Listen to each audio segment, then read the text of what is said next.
Bonsoir. Lara, donc, syndicat de la magistrature, revue délibérée. Donc on est ici ce soir, en fait, c'est l'aboutissement de l'échange avec le forum, on y reviendra, mais c'est aussi l'aboutissement d'un travail d'une année et demie entre la revue Plein Droit, qui est la revue du GISTI, sur lequel on reviendra, et la revue délibérée, qui est la revue animée par le syndicat de la magistrature. Alors pourquoi on a décidé de faire un numéro commun qui est sorti donc, en décembre, qui est là et que vous retrouverez aussi. Donc ça, c'est pour délibérer et ça, c'est pour Plein Droit, que vous retrouverez donc à la sortie. C'est parce qu'il y a des liens historiques entre le syndicat de la magistrature et le GISTI, avec des luttes communes pour globalement concernant des populations dominées, vulnérables ou rendues vulnérables par les politiques publiques. À titre d'exemple assez majeur, il y a la question des mineurs non accompagnés, qu'on appelle aujourd'hui mineurs isolés étrangers, les MIE, anciens MNA. Et par exemple, il y a eu des combats communs, des luttes communes entre le syndicat de la magistrature et le GISTI à un moment pour critiquer une décision de la Cour d'appel de Paris qui avait décidé de faire fi des documents administratifs d'un mineur pour le déclarer majeur en se fiant à son apparence et à son attitude. Et donc il y avait une forte critique, un communiqué de presse commun avec la LDH aussi. Et à la suite de ce communiqué de presse, nos organisations avaient été poursuivies par le procureur de Paris pour discrédit sur une décision de justice, et décision qui avait été, poursuite qui s'était soldée par une relaxe du tribunal correctionnel de Paris sur le fondement de la liberté d'expression. Voilà, pour montrer un type d'exemple et de lutte commune. Et aussi, de manière assez symbolique, le numéro 0 de Plein Droit en 1987 était déjà commun. Alors, c'était Justice à l'époque, la revue du syndicat de la magistrature. C'était un numéro commun avec le GISTI et avec la LDH aussi, qui avait participé, en tout cas qui avait signé l'édito. Et dans cet édito commun, déjà en 87, l'ambition était de dresser un premier bilan d'une politique à proprement parler réactionnaire. Et cet édito écrivait déjà, en fondant ainsi son action sur la restriction des libertés et l'accroissement de la répression, le gouvernement s'enferme dans une logique dangereuse et réductrice. Il écrivait encore, désormais, comme le souligne Madeleine Reberiou, pour toute une série de raisons, pour toute une série de réseaux, l'extrême droite est dans la droite. Il faut le comprendre et réagir en conséquence. Voilà, chacun appréciera l'évolution. Alors, sur une petite présentation rapide de nos deux revues, pour délibérer d'abord, et le syndicat de la magistrature. Le syndicat de la magistrature a été créé en 68, dans le souffle de mai 68. Il était en germe depuis déjà quelques temps. Et c'est le premier syndicat judiciaire et qui a permis de reconnaître le syndicalisme dans la justice chez les magistrats et de consacrer son principe. Et il a la particularité d'inscrire son action dans le mouvement social, ce qui est une particularité par rapport aux autres syndicats de magistrats. Et il veille notamment à la défense des libertés et des principes démocratiques. Donc le syndicat de la magistrature a toujours eu une revue. Donc auparavant, c'était Justice, qui s'est arrêtée dans les années 2010 et qui était plus à destination des syndiqués, avec une information sur l'actualité, etc. Et qui était dirigée par un journaliste. Et puis, ça s'est arrêté pour plein de raisons. Et notamment parce que le mail permet une information que ne permettaient pas à l'époque les moyens de communication. Et donc, il a été décidé, à partir de 2015, et ça s'est formalisé en 2017, de créer la revue délibérée, qui serait plus ouverte. Et donc, c'est pour ça qu'elle est aux éditions La Découverte, accessible sur Kern, et qu'elle est donc plus ouverte à un public aussi bien de professionnels du droit que de citoyens, citoyennes, militants, militantes, universitaires, et avec un objectif de croiser les regards sur les questions de justice, droit, liberté, des regards, une fois encore, de praticiens, d'universitaires, et qui se matérialise par la composition du comité de rédaction, qui est composé pour moitié de magistrats et pour moitié de personnes extérieures à la magistrature, et par les auteurs et autrices qu'on va solliciter pour constituer le numéro. Je te laisse la parole pour... Bonsoir à toutes et toutes. Et donc pour vous présenter Plein Droit et donc le groupe d'information et de soutien des immigrés. Donc le GISTI a été créé un peu dans la même mouvance post-68 art dans les années 70 et donc une association spécialisée dans la défense des droits des étrangers et propose un usage militant du droit des étrangers. Donc la revue Plein Droit qui, comme l'a souligné Lara, est donc née en 87, est une revue qui se veut une revue grand public, une revue de réflexion critique sur la politique migratoire et les pratiques administratives envers les personnes étrangères, tant en France que par-delà ses frontières. C'est aussi la revue par laquelle le GISTI souhaite faire connaître ses combats pour l'égalité des droits et la liberté de circulation pour toutes et tous. Et c'est une revue qui se veut pluridisciplinaire dans ses dimensions à la fois sociologiques, historiques, politiques du phénomène migratoire et des politiques qui lui sont associées. Donc c'est une pluridisciplinarité qu'on retrouve à la fois dans les thématiques abordées, mais aussi dans les angles privilégiés pour chacun des articles, pour étudier différentes facettes de tel ou tel questionnement, mais aussi dans la composition de son comité de rédaction, qui lie donc universitaires, chercheurs, militants associatifs, avec bien entendu des juristes, parce qu'on garde quand même un certain tropisme juridique, mais aussi des sociologues, des historiens, des anthropologues, pour donc avoir un regard croisé entre théorie et pratique. Et du coup, pour synthétiser un peu, on pourrait dire que c'est une revue de combat à la confluence des savoirs militants et de l'expertise académique. Alors pour introduire un peu le sujet de ce soir, et donc cette nouvelle aventure éditoriale avec la revue Délibéré, c'est donc la question de la réparation qui a été choisie, privilégiée lors des premières rencontres de nos comités de rédaction respectifs, puisque cela nous paraissait un thème d'actualité, fécond aussi pour croiser les regards de nos deux revues, des deux organisations qu'il y a derrière plus ou moins nos revues. Et donc, c'est aussi un sujet qui permet de mêler différents aspects, que ce soit les aspects juridiques, les aspects politiques, mais aussi les aspects symboliques qui sous-tendent la question de la réparation et donc la justice. Donc ce dossier, on ne va pas revenir sur tous les articles qui composent ce numéro, on vous invite à venir le consulter, voire même l'acheter à la sortie, explore différentes facettes de ces quêtes de réparation, questionne ce que réparer signifie sous différents angles, en fonction aussi des points de vue abordés, qu'il s'agisse de quêtes individuelles ou collectives, et pose finalement plus globalement réparer pour qui, réparer par rapport à quoi, et qu'attendre in fine de la justice. C'est aussi une approche en miroir que propose cette revue pour associer à la fois, on va dire, le prisme droit des étrangers du GISTI et plus largement les questions liées au droit et à la justice, puisque se pencher sur les questions de réparation, voire plutôt d'impossible réparation à la lisière avec le déni de justice, c'est aussi rendre compte de situations qui concernent en priorité des publics précaires, au premier rang desquels on trouve souvent parmi les plus vulnérables, les personnes étrangères.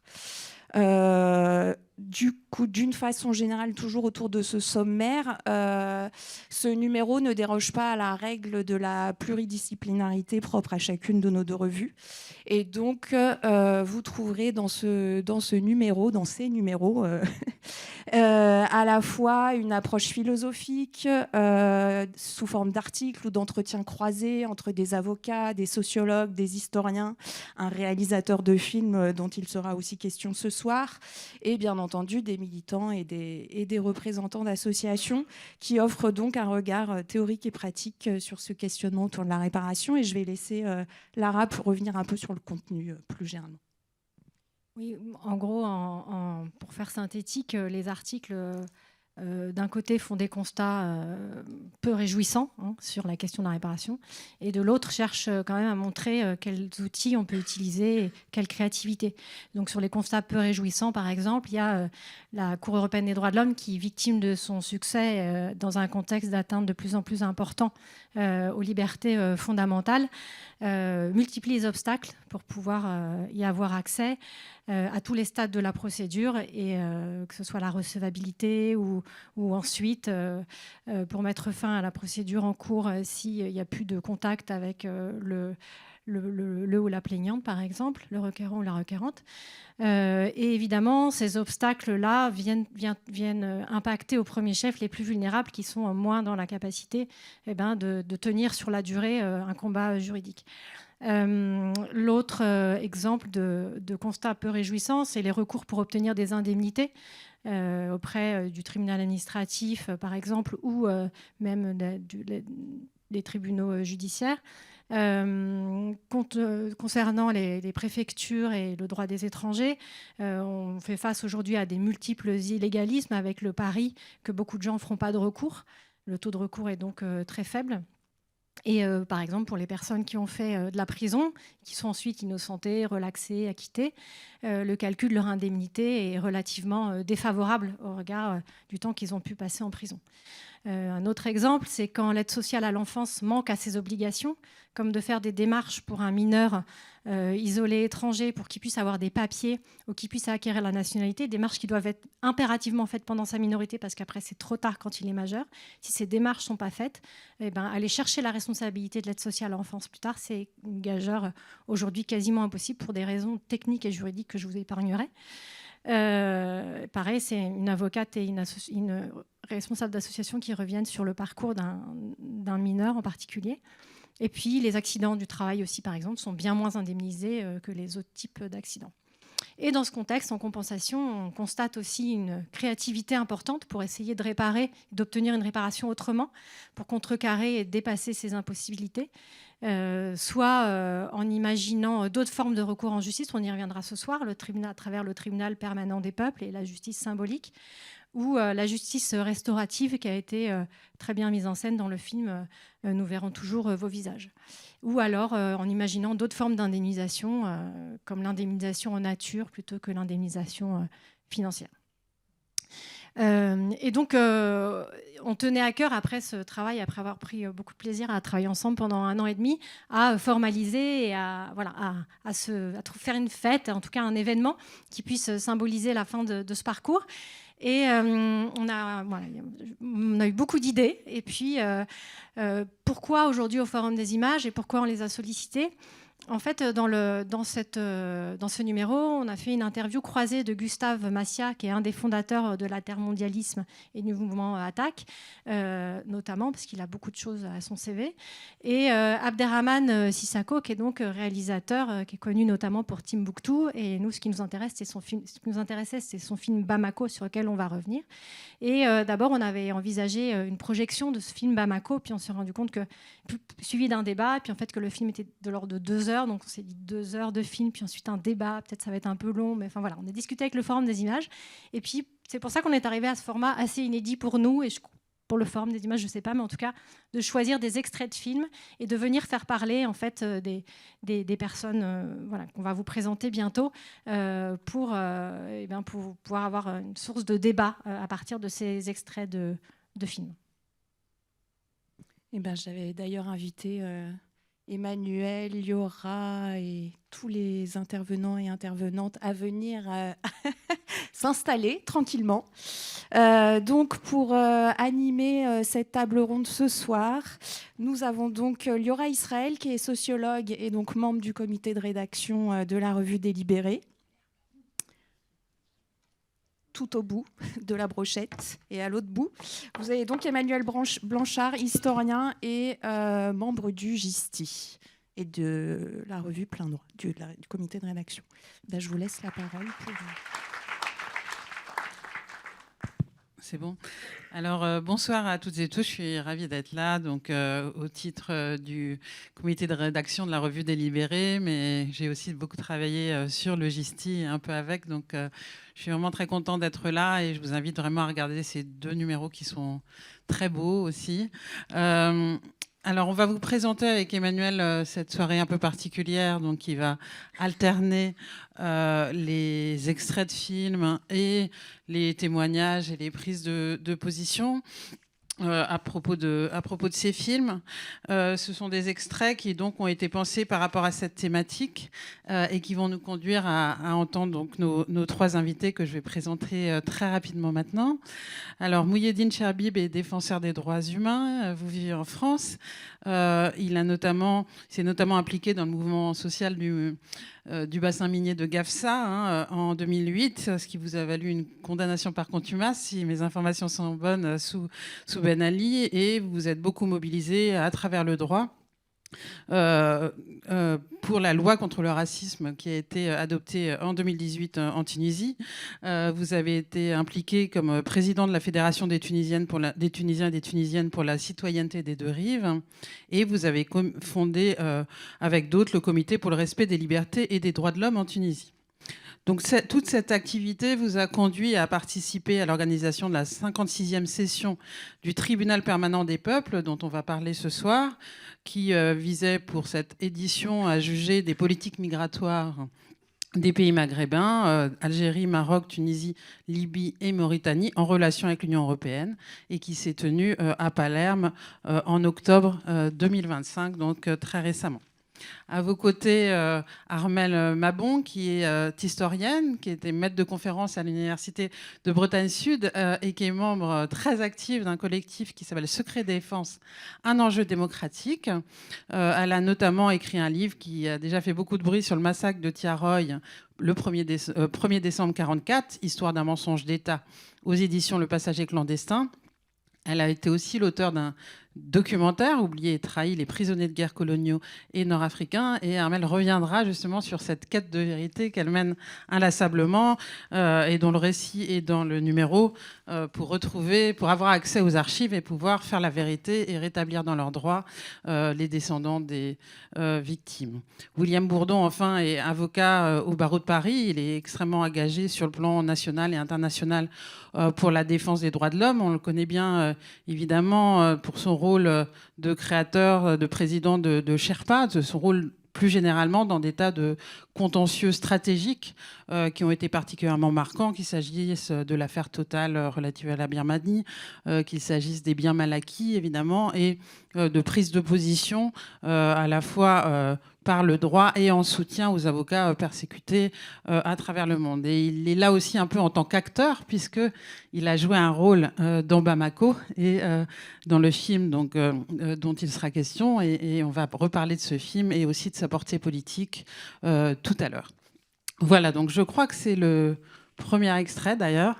Donc on va tout de suite passer à l'extrait de Bamako et on revient vers vous dans quelques minutes.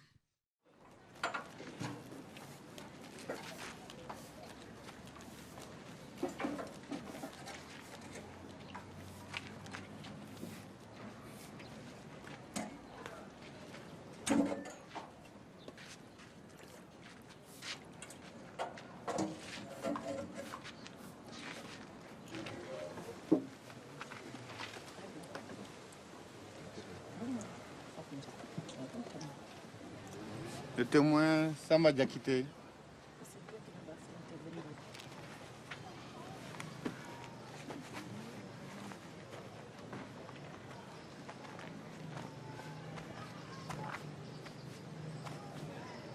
Vos noms et prénoms, s'il vous plaît. Samba Diakité, né à Dakar, 1953, quartier Amdalaï. Votre profession? Un ancien instituteur. Ancien instituteur.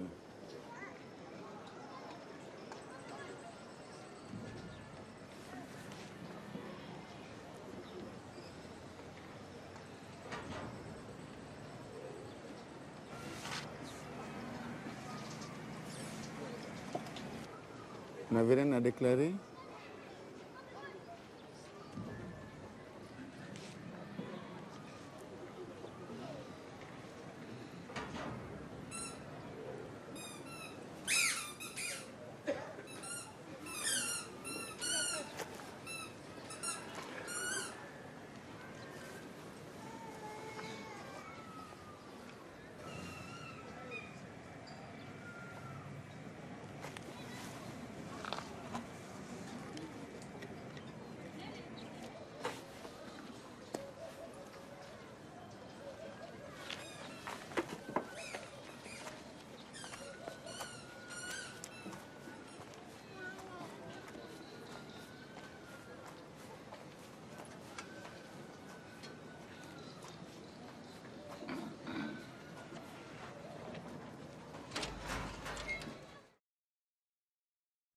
Alors, on commence par un extrait un peu énigmatique, qui n'est pas le plus parlant, si je puis dire, du film, mais qui est significatif de la difficulté des sans-voix à s'exprimer, même quand semble s'ouvrir une possibilité de parole.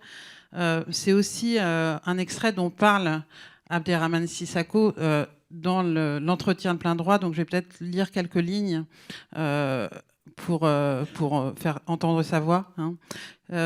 Et expliciter le projet de ce film.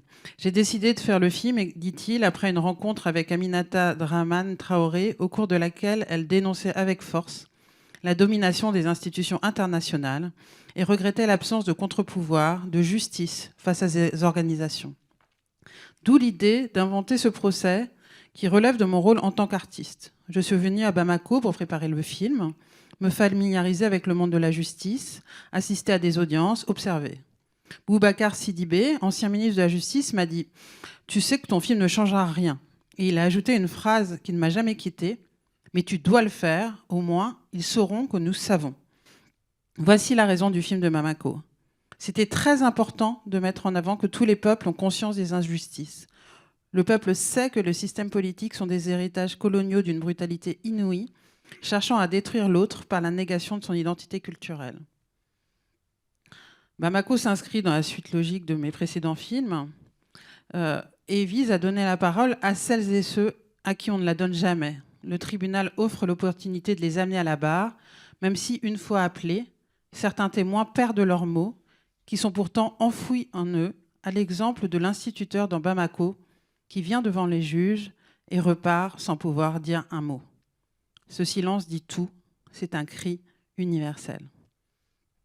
Donc, William Bourdon, vous avez participé à cette expérience très particulière qu'a été ce film, qui mêle une forme dont on va reparler avec le TPP du tribunal d'opinion, mais dans une forme différente, puisque ce tribunal prend place au milieu de la maison familiale et s'inscrit dans la vie de la ville de Bamako et accueille ces paroles des citoyens qui viennent témoigner des injustices qu'ils ont subies, et notamment ce dont vont discuter les avocats avec le tribunal, de la responsabilité de différentes institutions, que ce soit les puissances coloniales du passé, mais aussi les puissances économiques, financières, monétaires, qui déterminent très largement le sort de ces populations. Voilà donc votre parole sur ce film. Bonsoir, merci de cette invitation. J'ai été ému de revoir ce témoignage, bien sûr. Il faut peut-être en quelques mots restituer quelle était l'inspiration de Sissako.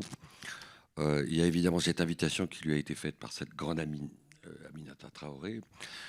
Et à l'époque, c'était donc il y a 20 ans. Et le film a été élaboré il y a 23-24 ans.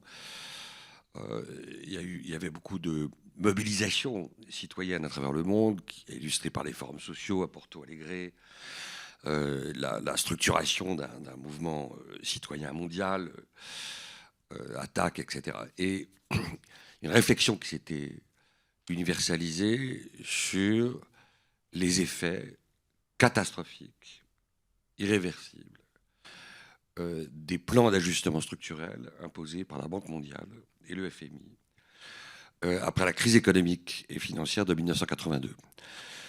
Et on l'oublie, mais ces plans qui ont été imposés de façon extrêmement brutale ont conduit à des baisses de salaires drastiques, une réduction des services publics, privatisation des entreprises nationalisées. Et ça a été à l'origine, vous vous souvenez, des émeutes de la faim dans un certain nombre de pays. On l'oublie, mais c'est important de contextualiser le film. Et puis, comme souvent, l'universel rejoint l'intime, c'est-à-dire que c'est aussi une histoire personnelle, intimiste, familiale de Sissako, symbolisée par le lieu du tournage, sa maison familiale, et une histoire universelle. Alors quand on voit ce témoignage, quand on l'écoute, on mesure avec acuité la très grande modernité du film, son caractère justement universel, c'est-à-dire que à une époque où les fake news remplacent la vérité, à une époque où, comme le dit Mark Twain, le temps que le mensonge fasse le tour du monde, la vérité met ses chaussures, qui est une belle phrase à retenir. et une époque où le silence tue. On pensait que le silence, moi j'étais un jeune avocat militant des droits de l'homme, j'étais persuadé qu'un jour ou l'autre le silence cesserait de tuer, mais le silence n'a jamais autant tué. Et donc ce film a une portée là historique, symbolique, extrêmement puissante. Et juste pour pas être trop long, l'impossible narration, l'impossible récit, l'impossible témoignage, la voix mutilée, le mutisme du témoin, c'est-à-dire qu'il y a une intensité de colère, de frustration, de violence intérieure qui peut conduire en miroir avec ce silence qui tue à un silence qui rend impossible la parole, le récit, la narration et ce qui est indispensable, le témoignage. Alors peut-être pour poursuivre, Impossible réparation, c'est le titre du numéro. Et effectivement, la parole peut réparer, la parole des victimes, de ces plans, et puis la parole des avocats. Comment vous avez joué ce rôle et comment les avocats se sont positionnés dans ce dispositif? Alors ce qui est singulier, c'est que le tropisme des avocats pour le combat, comme ça, le conflit ou des petites affaires d'ego, fait que moi je me suis retrouvé absolument sidéré parce que les avocats qui devaient incarner la défense de la Banque mondiale se sont tellement pris au jeu qu'ils étaient pires que s'ils étaient dans une salle d'audience. C'est-à-dire que Roland Rapaport, paix à son âme, ce qui est décédé, mais l'a pris de façon personnelle. Et donc, il commençait à digresser, agresser. Enfin, bon, Charcot est obligé de remettre un peu d'ordre, parce que voilà, ce pauvre Roland qui tout d'un coup oubliait que c'était un film et que c'était juste, on devait camper, endosser des personnages. Enfin, pour moi, à titre personnel, ça a été une expérience inoubliable, bien sûr. D'abord, c'est totalement anecdotique, mais je le dis quand même, parce que j'aurais rêvé d'être acteur quand j'étais gamin. Donc j'ai retrouvé là, par un sillage, une bifurcation, un rêve d'enfant.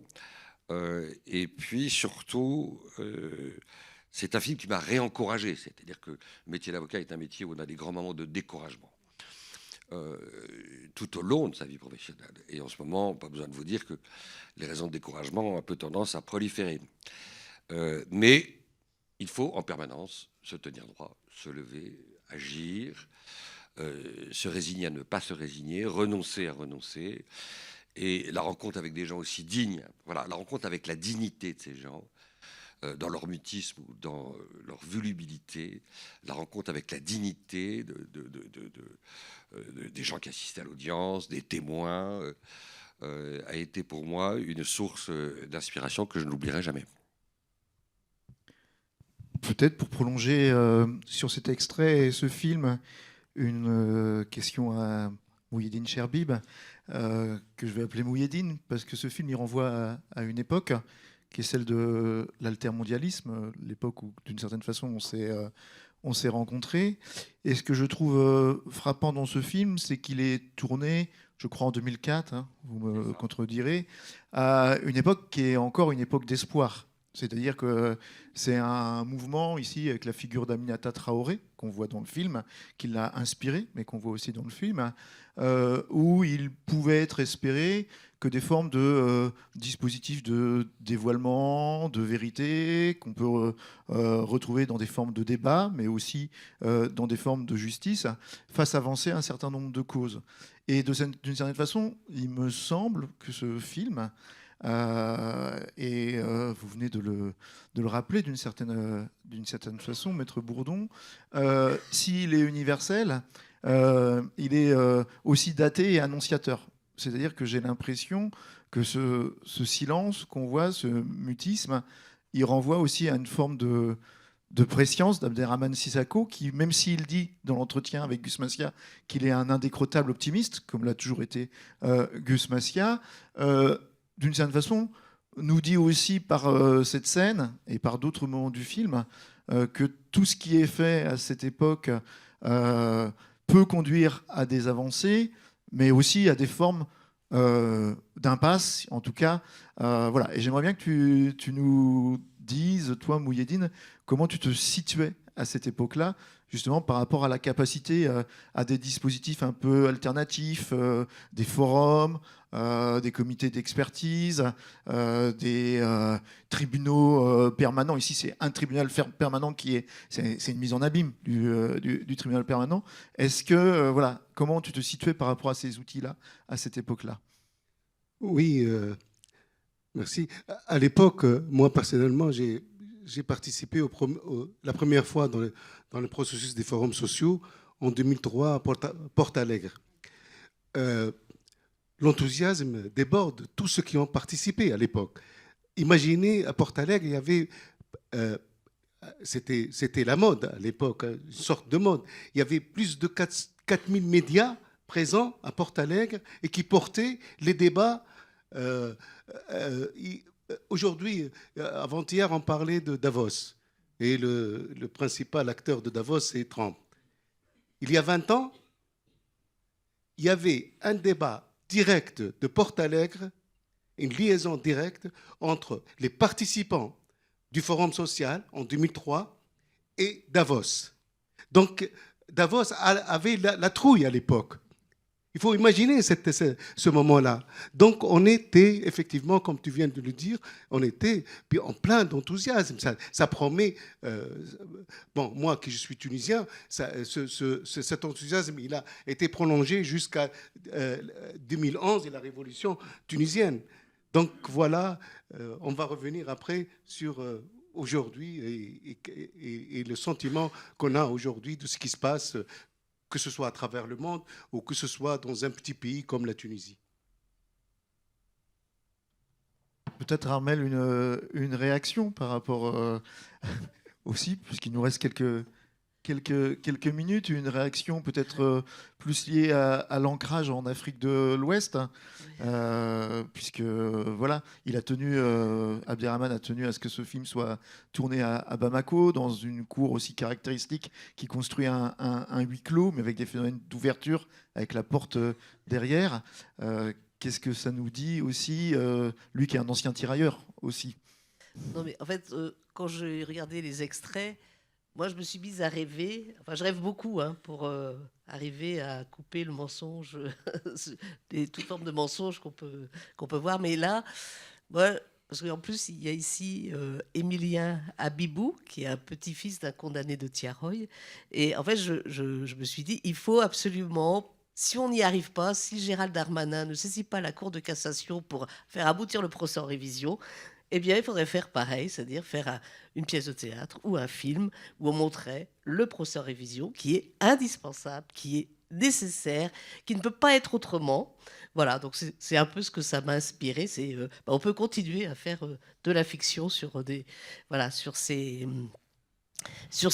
dénis de justice qui se continuent, quoi. Oui, ce qui a été dit est vraiment important par les uns et par les autres. Il y a eu un âge d'or de la société civile internationale, auquel j'ai participé. Mais il y a eu une période bénie. Il y avait l'avancée de la Cour pénale internationale, le statut de Rome, les juridictions ad hoc qui commençaient à faire leur travail, une société civile, des ONG qui se professionnalisaient de plus en plus, qui avaient compris qu'il fallait quitter le champ de l'indignation pour devenir aussi des experts, pour combattre le mensonge d'autres experts. Et ensuite, évidemment, sur la Cour pénale internationale, ensuite avec la grande affaire, évidemment, du climat, du réchauffement climatique. Et moi, j'ai participé à cet âge d'or. C'est-à-dire que j'allais en Afrique pour la Fédération internationale des droits de l'homme ou pour Sherpa, avec mon petit livre rouge, je veux dire, le code des droits de l'homme, des droits humains, etc. Et on avait le sentiment que ça faisait encore sens, qu'on était légitime à le faire, et que même parfois on pouvait être entendu et écouté. Aujourd'hui, il faut vraiment se rappeler tous ces bons souvenirs, et le fait de venir ici va m'aider à le faire, pour ne pas trop désespérer. C'est-à-dire que si il y a un adage russe qui dit l'optimiste est un pessimiste qui s'ignore, mais on peut dire aussi l'inverse. Mais on est dans une phase de récession. On est dans une phase de récession sur le plan de la démocratie, sur le plan des droits humains, sur le plan de l'universalité des droits de l'homme, indiscutablement. Et ce qui était possible, qui était envisageable il y a quelques années, ne l'est plus. devient de plus en plus difficile, on est de plus en plus inaudible, et avec des facteurs évidemment aggravants, je termine, avec des facteurs aggravants qui est l'hégémonie, si légitime soit la nécessité de condamner les crimes qui y sont commis, l'hégémonie, Gaza, l'Ukraine, et l'hégémonie des fake news. Et les ONG sont de plus en plus prises en étau, dans des tirs croisés, qui rendent leur tâche de plus en plus difficile. Donc cet âge d'or, ce temps béni est derrière nous, et donc on a l'obligation maintenant d'une créativité, d'une inventivité supplémentaire. Alors, pour montrer quand même, on peut et on doit rester mobilisé, le tribunal permanent des peuples continue, puisque on va y revenir, mais c'était sa 56e session en octobre 2025 à Palerme. Et donc, on va passer le deuxième extrait, je crois. Oui, on va passer au deuxième extrait. Et pour être optimiste, je vous invite à lire l'entretien entre Abderrahmane Sissako et Gus Massia. Parce que s'ils ont un pessimisme de la raison, s'ils sont capables de décrire tout ce qu'on décrit, ils ont une capacité assez stimulante et personnelle à nous dire que les pages se tournent et se retournent et que voilà, il n'y a pas un mouvement inéluctable. Garde à vous!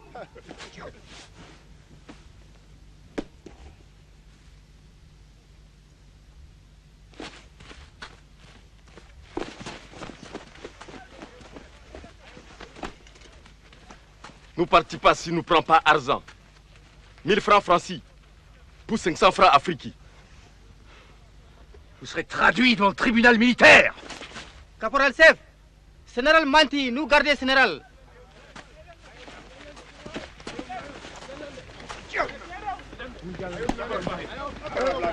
Capitaine! Capitaine!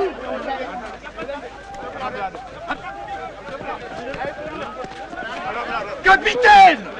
Capitaine!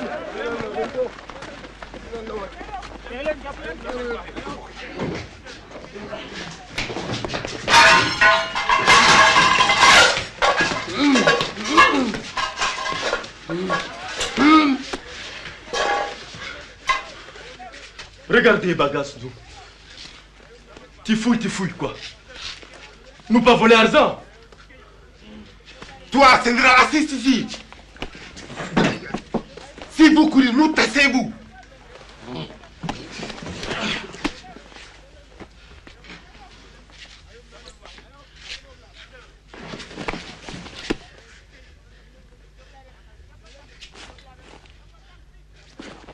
Nous partons dehors. Ça que peut parler son quelqu'un. Oui. Discutez-moi dehors.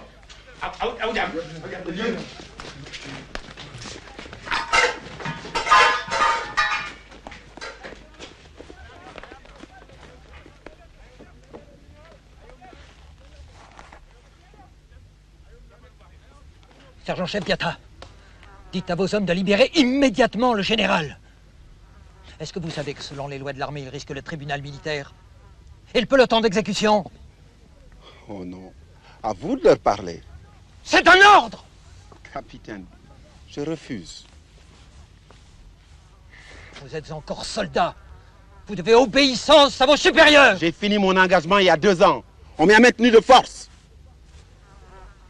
Vous êtes de leur côté? Oui.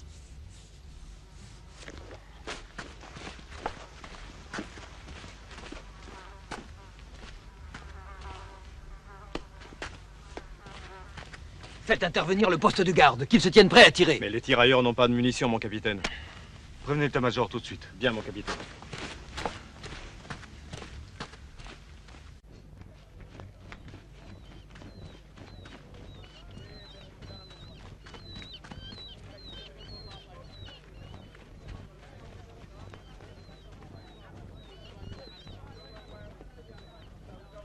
Nous gardons général. Lui refusait payer nous, Pékin, indemnité, ancien combattant. Et si le général refusait de payer nous? Si le général refusait de payer nous, nous gardons lui quand même. Hein? Combien de temps nous gardons lui? Tu connais Afrique, blanc commandé tout. Eh, toi, moi aussi. Tu perds ou quoi? Nous prenons fusil. Bougourdi con. Tu pas connaître tout fusil là. Pas de munitions. Nous prenons tout Mirador avec Sentinelle. Toi, ici. Toi, venez avec moi. Ici.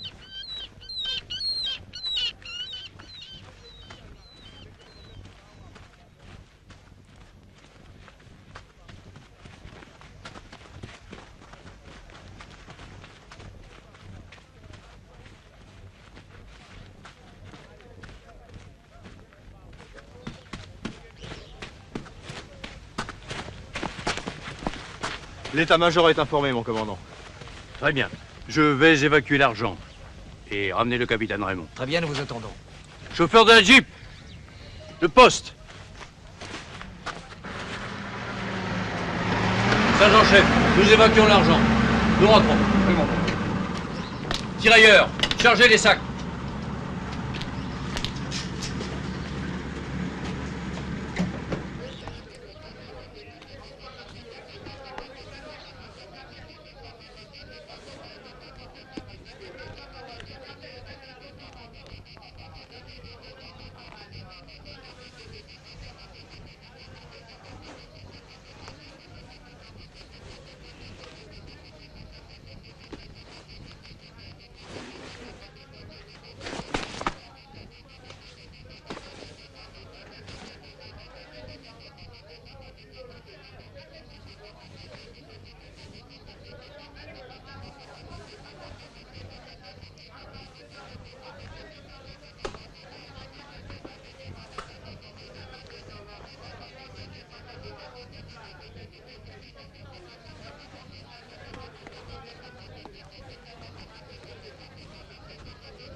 Alors, changement de programme, vous avez compris que c'est Armel qui va parler, donc du massacre de Tiaroy, de ce film d'abord, pour nous expliquer de quoi il s'agit et du rapport avec l'histoire que cela entretient.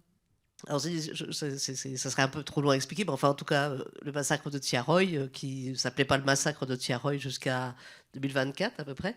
Donc, c'est des anciens prisonniers de guerre qui sont revenus donc au Sénégal et qui ont réclamé leur rappel de solde, des soldes de captivité. Et au lieu de les payer, donc ils les ont rassemblés le 1er décembre 1944 et ils ont fait venir des automitrailleuses et ils les ont donc assassinés. C'était une exécution extrajudiciaire, sauf que le récit officiel, c'est que c'était des mutins, ils ont tiré les premiers et que la répression sanglante était inévitable.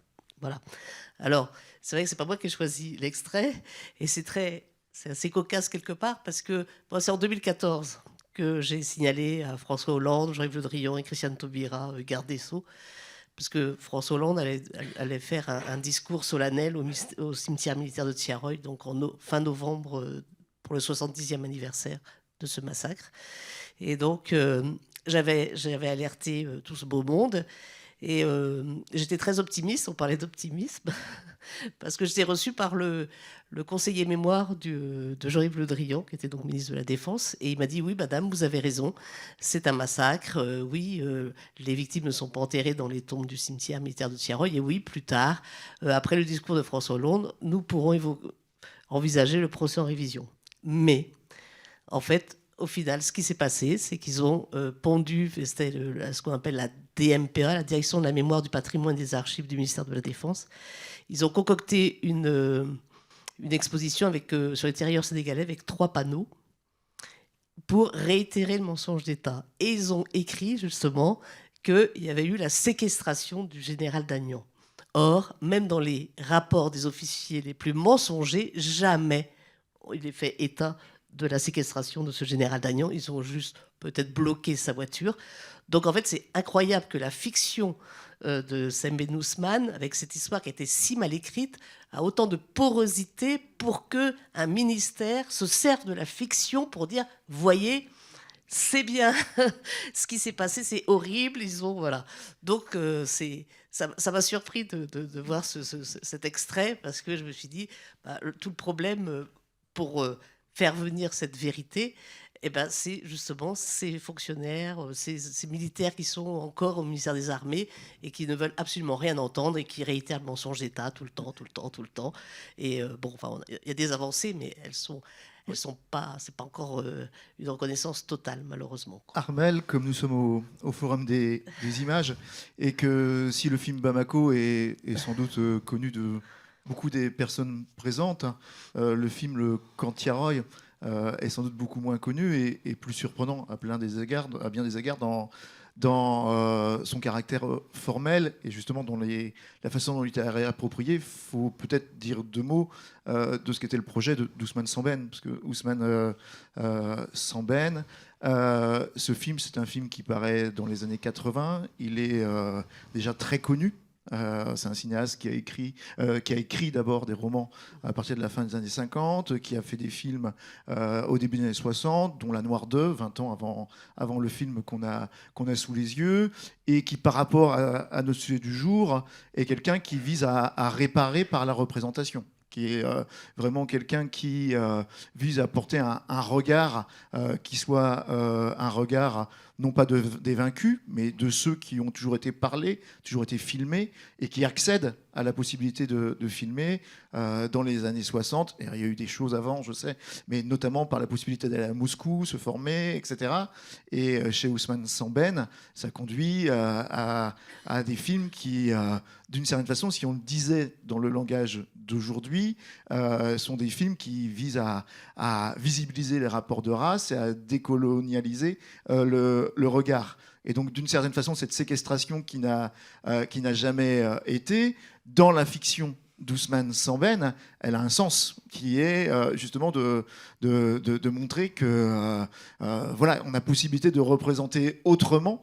Voilà, c'est ça qui est intéressant, je crois aussi, et qu'il faut rappeler au-delà de la lutte juridique sur laquelle on va revenir, puisque vous l'aurez compris dès ses premiers mots, Armelle Mabon n'est pas simplement une historienne, c'est aussi ce qu'on appelle parfois une requérante d'habitude, quasiment. C'est-à-dire que pour se faire entendre, elle multiplie les recours devant des cours diverses, TA, Conseil d'État, mais aussi au pénal, devant la Cour européenne des droits de l'homme. Et la question que je voulais vous poser, c'est que si le film d'Ousmane Sembène, il répare d'une certaine façon, mais même si la fiction n'est pas conforme à la réalité, il a un rôle de réparation. Est-ce qu'aujourd'hui, la façon dont les cours, même avec toutes petites avancées, continuent de maltraiter, on n'est pas face à une justice réparatrice, mais à une justice qui crée des victimations secondaires, d'une certaine façon. C'est-à-dire quand il y a besoin de tant lutter pour obtenir si peu, est-ce que la justice répare ou est-ce qu'elle continue de déchirer plutôt que de raccommoder ? Ça, c'est une question que je voulais vous poser, vous qui vous heurtez quand même, pas simplement à l'État, mais aussi à des magistrats qui jouent le temps, qui jouent l'incompréhension, qui jouent la prescription. Voilà, j'aurais voulu vous entendre là-dessus. Oui, il y aurait beaucoup à dire, mais c'est vrai que quelquefois c'est au niveau sémantique aussi. Je vois par exemple qu'au début, quand les magistrats rendaient les jugements sur Tiaroy, ils parlaient de la mutinerie de Tiaroy. Maintenant, ça évolue. Ils mettent bien le mot massacre à la place aussi d'événement. Enfin, donc on voit qu'il y a quand même les magistrats commencent à parler autrement aussi. Et puis ils commencent à nous donner raison. Enfin, voilà, je voudrais juste quelque chose de très... Ça pourrait paraître dérisoire, mais un descendant d'une victime, donc Biram Sangor, moi j'avais remarqué en tant qu'historienne qu'ils avaient modifié la date d'embarquement à Morlaix, mais c'était pas pour rien, c'était justement pour camoufler le mensonge d'État. Et donc moi j'ai saisi la justice administrative en tant qu'historienne pour qu'ils changent la date dans tous les dossiers, puisqu'ils ont transformé cette date dans tous les dossiers qu'on peut consulter. Et en fait, la justice administrative a fait une ordonnance de rejet disant que je n'avais pas intérêt à agir. Et donc, ok, alors j'ai pas intérêt à agir en tant qu'historienne. Donc, ce sont les descendants qui ont repris le flambeau, dont Biram Sangor, qui a perdu au tribunal administratif de Paris parce qu'ils ont dit ah bah non, il n'y a pas à changer, c'est un document qui est immuable, on ne peut pas le modifier, alors que le même document avait été modifié sur ordre d'un directeur de cabinet, voilà, donc pourquoi? Mais non, il fallait pas le changer, donc il a perdu au tribunal administratif, il a fait appel, mais c'est vrai que les gens disaient mais c'est n'importe quoi, faire appel, payer des avocats pour juste une petite date à modifier, et il a eu gain de cause donc à la cour d'appel récemment, en mai 2025, et en fait c'est très important parce que dans l'arrêt, c'est marqué que pour que les descendants puissent faire valoir leurs droits, il faut modifier cette date d'embarquement. Malheureusement, ça arrive un peu tard pour Biram Sangor parce qu'il est déjà à la Cour européenne des droits de l'homme. Alors que c'est vrai que cette modification de date, ça montre que la prescription tombe aussi, quoi, sur le paiement des soldes, voilà, pour la revendication en tout cas du paiement de ce que son père n'a pas perçu. Donc en fait, voilà, donc en fait, je reste optimiste, même si il y a un truc complètement peut-être anecdotique, mais quand Biram Sangor est allé au Conseil d'État pour récupérer toutes ces sommes que son père n'a pas perçues, j'avais demandé au rapporteur public l'autorisation de me servir de ses conclusions dans mes écrits. Et bah, c'est ce qu'on fait d'habitude, hein. Enfin, c'est normal. Donc non seulement il m'a dit, mais oui, bien sûr, madame, vous pouvez prendre mes écrits, les citer. Et puis il m'a dit, mais je voudrais bien avoir votre numéro de téléphone parce que je voudrais vous appeler. Mais c'est hallucinant. Un rapporteur public du Conseil d'État qui veut parler à la petite historienne de province. Et en fait, il était très embêté d'avoir été obligé pour lui de dire que bah non, il y a prescription, parce que c'est pas la loi de 68, c'est la loi de 1831. Mais il était embêté. Et dans ses conclusions, il a dit, mais si Biram Sangor avait demandé des dommages et intérêts pour la mort de son père, pour l'assassinat de son père, là, ça aurait été différent. Ah bah alors très bien. Eh ben et il est au tribunal administratif pour récupérer du coup des dommages et intérêts pour l'assassinat de son père. Mais ça traîne, voilà, ça traîne. On ne sait même plus où en est la procédure. Mais donc voilà, je pense, non mais c'est vrai que c'est un peu. Enfin, à chaque fois que je vais au tribunal administratif ou pour les descendants ou pour voilà, on se dit mais qu'est-ce qu'ils vont inventer pour dire non, hein? Mais je sais très bien que le nœud du problème, c'est si l'État français reconnaît définitivement que c'est un mensonge d'État, la justice administrative pourra dire autrement, autre chose, et pourra donc donner raison aux descendants et à l'historienne quand elle charge des archives aussi. Oui, William Bourdon. Quand on écoute Armelle, on se dit que l'humanité a une petite chance de tourner moins s'il y a plus de justes comme elle. Voilà, parce qu'Armelle, c'est une juste. C'est-à-dire quelqu'un qui allie l'obstination, ne jamais se décourager. Ça, c'est une vertu formidable, avec une grande intégrité morale. Je ne suis pas venu ici pour faire votre portrait, vous savez bien, mais... et en même temps, elle a compris aussi que dans ce rapport de force asymétrique, vous avez compris que dans ce rapport de force asymétrique, ce que j'ai mis aussi un peu de temps à comprendre, maintenant c'est bien compris, qu'il fallait utiliser toutes les cordes, c'est-à-dire l'instrument du droit, qui n'est pas, il ne faut pas sacraliser, mais qui peut parfois donner des bonnes surprises, l'instrument du droit, éveiller la conscience des magistrats, l'instrument médiatique, avec les difficultés aussi pédagogiques, de trouver des journalistes qui soient en mesure d'entendre votre narration, votre récit, et s'entourer des bonnes personnes et des belles personnes. De bonnes et de belles personnes. Voilà, c'est comme ça qu'on arrive à faire du bien, c'est entouré de bonnes et de belles personnes. Voilà, mais vous êtes une personne rare, tu es une personne rare. Et donc ça illustre parfaitement aussi ce que vous disiez, c'est-à-dire que ce qui parfois apparaît totalement impossible et impensable, finalement, survient. Et donc ça vient nuancer la posture peut-être excessivement pessimiste que j'ai pu, malgré moi, incarner. Ce qui est impossible, finalement, survient. Les rescapés des chambres de torture de Klaus Barbie ou de Touvier, il y a 40 ou 50 ans, n'auraient pas misé un franc sur le fait qu'un jour, il y aurait des grands procès des grands collaborateurs évidemment Klaus Barbie, l'allemand, mais des grands collaborateurs français jusqu'au procès Papon. Les victimes franco-chiliennes que j'ai représentées jamais n'aurait imaginé que grâce à un juge qui est aussi une forme de juste, Balthazar Garzón, qui est devenu un ami, l'infâme général chilien serait arrêté à Londres et que ça allait réveiller finalement la justice française. J'ai déposé les plaintes en France, ça a abouti à procès in absentia, ça a une valeur historique, pédagogique, symbolique, mais c'est la justice espagnole et anglaise qui finalement ont réveillé la justice chilienne, qui a pris ses responsabilités, a considéré qu'il ne fallait pas simplement se contenter de commissions vérité, réconciliation, de mémorial, de stèles, mais qu'il fallait aussi réouvrir la boîte de la justice.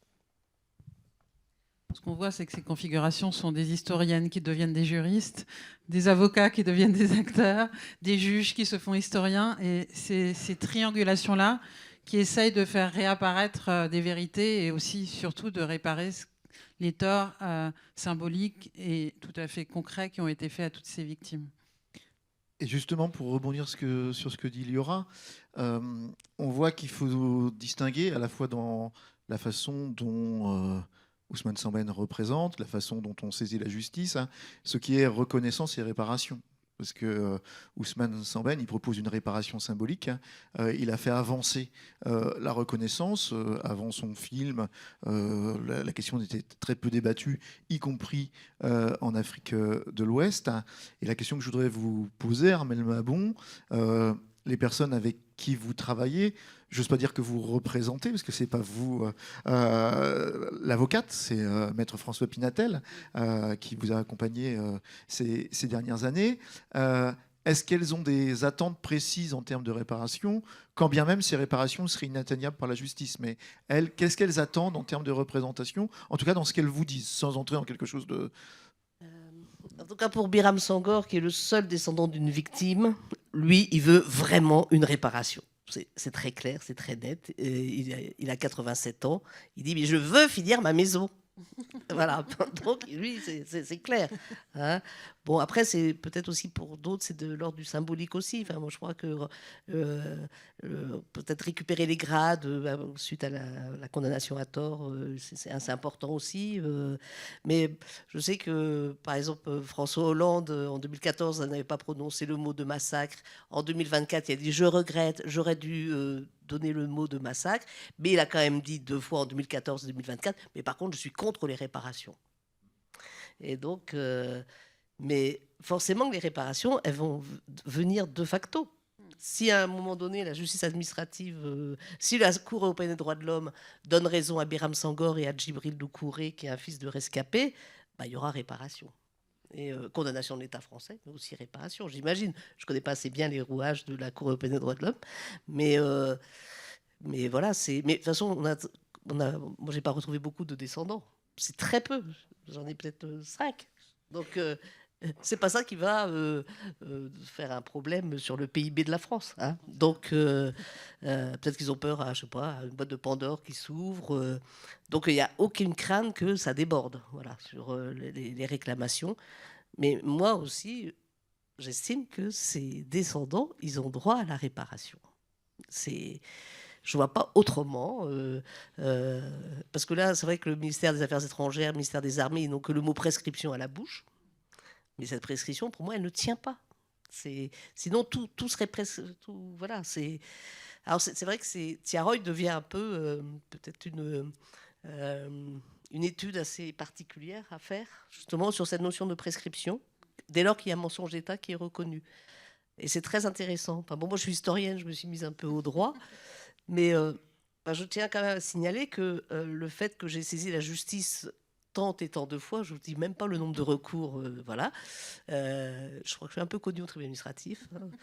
Mais pour beaucoup de mes pairs historiens, j'ai été blacklistée par mes collègues historiens parce que je faisais de la judiciarisation de l'histoire.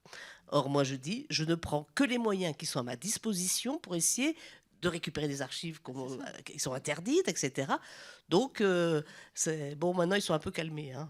Mais je l'ai entendu, ça, hein, que je n'avais pas à saisir la justice. En plus, j'ai saisi la justice pénale pour diffamation publique. Alors, on me reproche de faire une procédure bâillon, alors que je me défendais d'une intimidation. Donc voilà, je crois qu'il faut s'ouvrir, les champs doivent s'ouvrir entre l'histoire, la justice, le droit. Et ça, pour moi, ça a été très très riche, vraiment très riche. Et puis, je crois beaucoup à la fiction. En fait, je voudrais revenir à la fiction. Je ne suis pas sûre d'y arriver, à faire fléchir un gouvernement. Je suis qu'une pauvre historienne, même si je suis aidée par des avocats, etc. Et moi, je veux faire de la fiction maintenant. Et ça sera sans doute un thriller politique. Et ça commencera certainement par l'assassinat d'une historienne. On l'attend avec, avec envie. On va passer au troisième extrait dans le bon ordre. Voilà, dont on ne sait pas si c'est une fiction. Justement, c'est les tribunaux permanents. On est sûr que c'est le TPP maintenant. Ou est-ce que c'est... Donc voilà, le troisième extrait sur le tribunal permanent des peuples. Et on de Palerme. Contextualisera ensuite. L'orateur peut rester debout. Merci.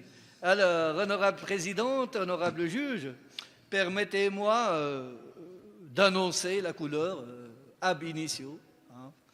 On est bien devant une entente ou une association de violeurs de droits humains, pour ne pas parler de terrorisme d'État. Une association qui a toute une stratégie planifiée, organisée, préméditée, une stratégie à travers laquelle la migration n'est plus un phénomène historiquement humain ou un instinct de survie ou un facteur civilisationnel de développement social et économique. Cette stratégie s'applique sur plusieurs plans et nous nous intéressons pour cette démonstration à ce qu'elle crée et rôde toute une stratégie pour violer les droits humains sur le plan de la communication et le plan juridique dont il est question dans cette plaidoirie. Pour ce qui est du narratif, cette entente criminelle, on peut la résumer dans un slogan: migrer tue. Dans le nord de la Méditerranée, les récits des autorités et des entités est métaphorique, parlant de la mort. On cherche à attiser la xénophobie, la haine de l'autre pour ses fins idéologiques, parce qu'on n'a pas de réponse aux nécessités des citoyens. Alors on crée en exaltant les sentiments et les phobies de ces hordes sauvages et incivilisées qui viennent en envahisseurs. C'est la théorie du grand remplacement qui ne dit pas son nom. Ce qui est extraordinaire est qu'un président du Sud de la Méditerranée fait écho à cette théorie raciste. En février 2023, le président tunisien Kais Saied adopte trivialement cette odieuse théorie.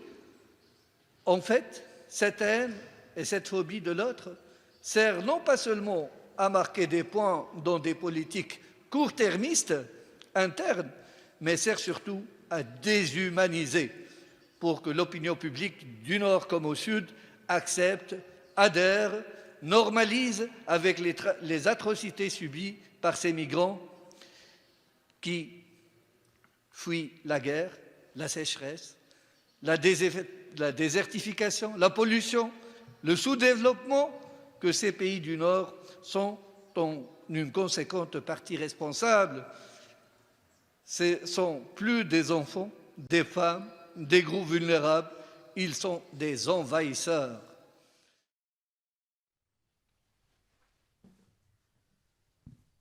Alors, est-ce que vous pouvez nous expliquer de quoi il s'agit et dans quel cadre, justement, cette plaidoirie a pris place l'année dernière?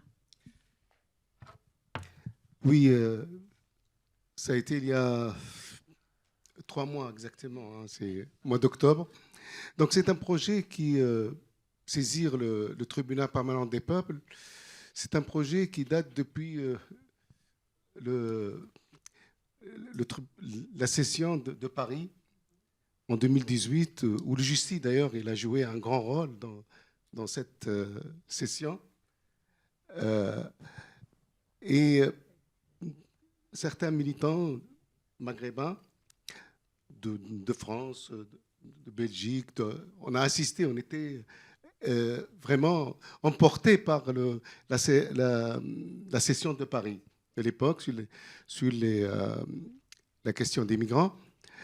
Et on a demandé à ce que le tribunal permanent du peuple fasse une session dans l'autre rive de la Méditerranée. Pourquoi ? Parce qu'il ne faut pas oublier que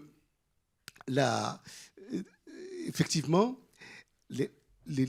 surtout les pays maghrébins, depuis la fin des années, au milieu des années 2000, du moins, jusqu'à aujourd'hui, sont pas seulement des pays d'exportation de migrants, de main-d'œuvre. Ils sont devenus aussi, en quelque sorte, des pays, certes des pays de passage, mais aussi d'installation. Il faut se rappeler que, par exemple, pour le Maroc, il y a eu une tentative qui a plus ou moins, d'ailleurs, elle a échoué à la fin, c'est de régularisation des sans-papiers en 2013. Il y a eu aussi, on a assisté dans les années, depuis 2014 jusqu'à aujourd'hui, à des drames de migrants en Méditerranée. Pour rappeler, en 2014, par exemple, il y a eu le naufrage sur les côtes libyennes, où il y a eu 500 migrants qui ont disparu. En 2015, il y a eu aussi 900 migrants qui ont disparu. Donc, ce sont des naufrages qui ont frappé l'opinion publique. Donc, depuis 2018, on a essayé de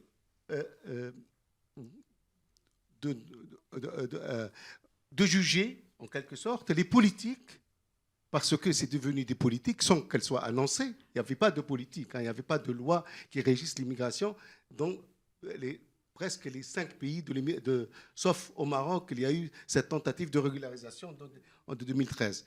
Dans les autres pays ne parlent pas des migrants, ils ne parlent que et il y a des vieilles lois qui, depuis 68, qui régissent, par exemple, l'immigration en Tunisie. Donc, on a demandé à ce que le tribunal permanent des peuples, on l'a saisi pour qu'il juge et qu'il organise une session dans le sud de la Méditerranée, dans un pays du sud de la Méditerranée. Ce projet l'a abouti seulement en 2025. Pourquoi ? Au début, donc, le pays qui était le plus candidat à l'organisation, c'était la Tunisie. L'Algérie, ce n'était pas possible, puis la situation politique. Le Maroc aussi, ce n'était pas possible. Et c'était la Tunisie, une Tunisie qui vit une transition démocratique, il y a des espaces de liberté, et ainsi de suite. Donc, pendant cette période-là, c'était possible. Malheureusement, il y a eu le Covid, ça devait être organisé pendant le Covid, donc il y a eu le Covid, on a reporté, et puis on a été frappé par la suite par le coup d'État en Tunisie et le fameux discours qui vient d'être annoncé là dans le film, dans la plaidoirie de Kais Saïed, où il embrasse la théorie du grand remplacement, en quelque sorte. Exactement. Et responsabilise les migrants, comme quoi les migrants sont eux, ils vont changer la nature de la société. C'est ce qu'il a dit exactement. Donc, ce qui a provoqué une vague de racisme dans la population. Il y a des ratonnades. Donc, ce qu'on appelle le racisme d'État, on l'a bien vécu en Tunisie à partir de cette date-là. C'est-à-dire les institutions sont devenues racistes. Il y a des gens qui se présentent, des femmes par exemple, enceintes, qui se présentent dans les hôpitaux, on les refuse. On refuse de les accepter. Les policiers il y a eu pendant le TPP des témoignages de gens qui ont été morts sur les frontières tuniso-libyennes, parce que c'est la responsabilité entière de la police. Il y a eu une vente de migrants par la police. Et c'est des accusations qui sont... les témoignages étaient faits. Ceux qui ont assisté à Palerme, ils ont vu des témoignages poignants sur ces questions-là, sur les questions de la vente de migrants entre policiers tunisiens et policiers ou des groupes criminels libyens. Donc, tout cela a fait qu'on organise ce TPP. Donc, ce n'était pas possible d'organiser en Tunisie. On a négocié avec Arci, à l'époque, une association italienne qui organise un festival, de l'organiser en parallèle. Voilà un peu l'histoire de ce TPP et du Tribunal permanent des peuples. Merci Mouhyeddine. On pourrait allonger cette histoire d'une certaine façon, venir encore un peu plus loin, quelques décennies en arrière. On va le faire parce qu'il y a un fil conducteur ici relativement visible entre ces trois extraits. C'est des formes renouvelées d'anticolonialisme d'une certaine façon. Et le TPP est né dans l'anticolonialisme, puisque le premier tribunal, c'est le tribunal dit Russell-Sartre, créé en 1966 pour dénoncer les exactions au Vietnam. Et c'est ce tribunal qui devient un modèle 10 ans plus tard, après les déclarations des peuples d'Alger en 1976, donc Alger 1975, excusez-moi, et avec un premier tribunal permanent des peuples en 1976, et on arrive jusqu'à cette 56e édition où on voit qu'il y a bien une tradition militante et des dénonciations qui sont reconfigurées au fur et à mesure des décennies, qui se concentrent aujourd'hui sur la question migratoire, mais qui restent connectées à cette question de la domination coloniale ou post-coloniale renouvelée dans les politiques d'immigration, même si Brahim Belrit, l'avocat qu'on voit ici à l'image, ne le dit pas exactement en ces termes. Et je voudrais te poser une question, Mouhyeddine. Le premier tribunal était donc un tribunal d'opinion. Il ne s'agissait pas de réparer, il s'agissait de faire connaître et de faire entendre, de dénoncer. Est-ce que les tribunaux permanents des peuples, qui peuvent avoir donné lieu à des productions culturelles, mais est-ce que l'aboutissement, justement, ça doit être une production culturelle en termes de débouchés politiques? Ça a été le cas avec le tribunal de 2018 à Paris, qui a donné lieu à une pièce de théâtre. Est-ce que ces tribunaux permanents des peuples, cette 56e édition, les prochaines à venir, relèvent d'une forme de justice réparatrice, parce que ce n'est pas de la justice transactionnelle ou transitionnelle, on n'est pas dans quelque chose de procédural, ou est-ce que ça relève plutôt d'une justice symbolique, ce qui n'est pas abaisser leurs prétentions et leur utilité, mais qui est rendre compte du fait que le théâtre de la justice permet de faire connaître, faire savoir, être entendu, peut-être plus que réparer. Rien que parce que dans ce tribunal, il y a c'est une sorte de fiction, hein, comme on dit. Il y a effectivement de vrais avocats. Il y a un jury qui est constitué par des personnalités. Et il y a aussi une demande à ce que l'autre partie soit représentée. Bon, pour ce qui est de TPP, il n'y a pas eu de réponse. Il n'y a pas eu de défense des accusés. Les accusés, c'est les États maghrébins, c'est l'Union européenne, c'est certains États de l'Union européenne, et c'est des institutions comme Frontex, comme un certain nombre d'institutions européennes. Donc, à la fin, il y a des recommandations. À chaque fois, il y a des recommandations. Il y a une sorte de jugement. D'ailleurs, pour le tribunal des peuples, cette fois-ci, le jugement va être prononcé d'ici un mois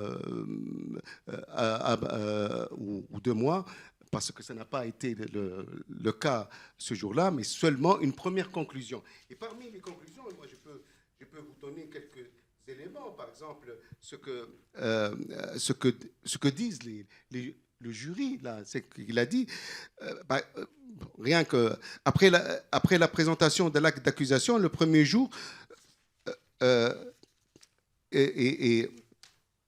attendez, je m'excuse.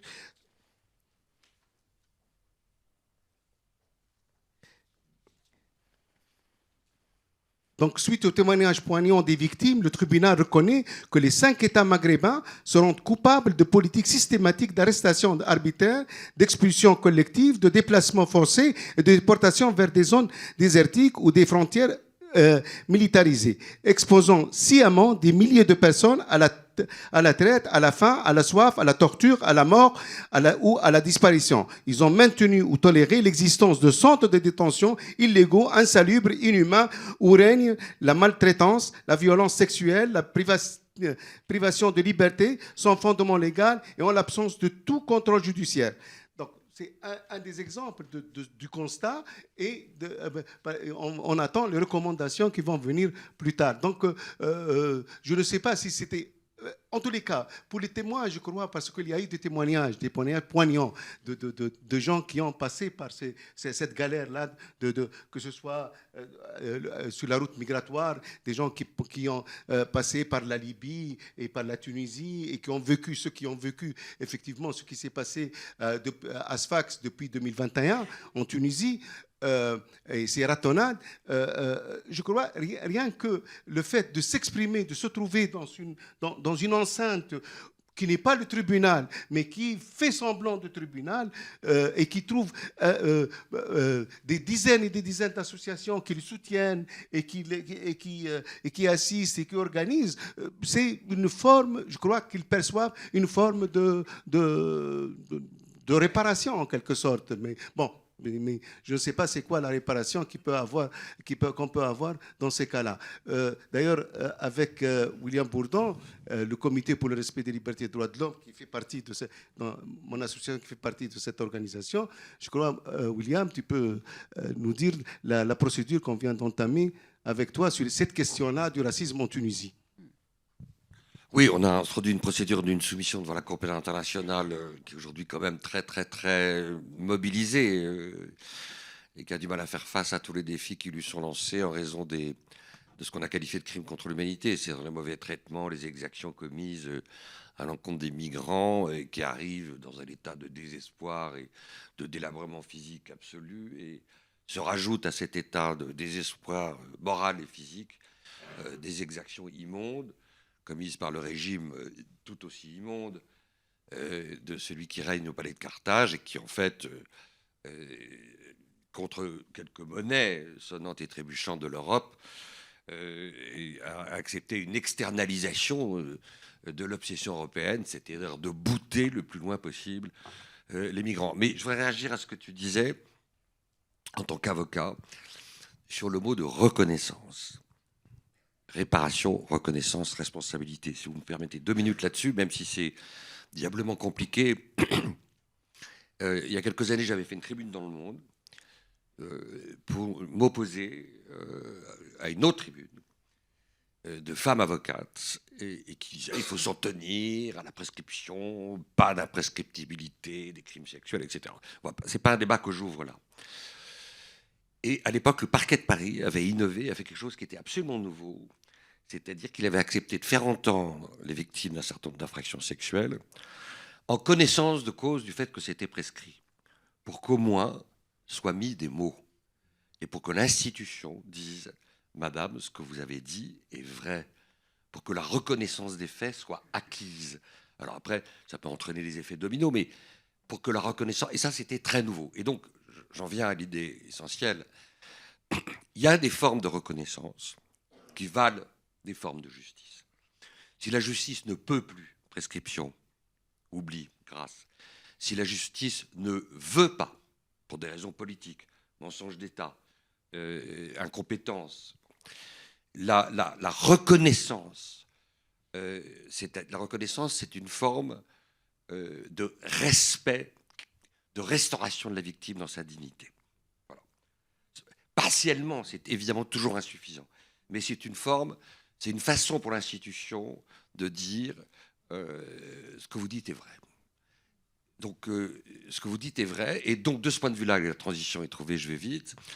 Tous ces tribunaux des peuples auxquels j'ai participé, moi j'ai participé au tribunal sur la Palestine à Londres avec Stéphane Hessel, c'est un dispositif anti-mensonge, c'est un dispositif anti-révisionnisme, c'est un dispositif anti-manipulation, et ça casse l'hégémonie, d'une certaine façon, de toutes les idéologies qui voudraient, comme celles qui se sont promenées là récemment par quelques voix au Parlement français et qui voulaient faire dire au Parlement français qu'il fallait se réjouir des grands bienfaits de la colonisation française.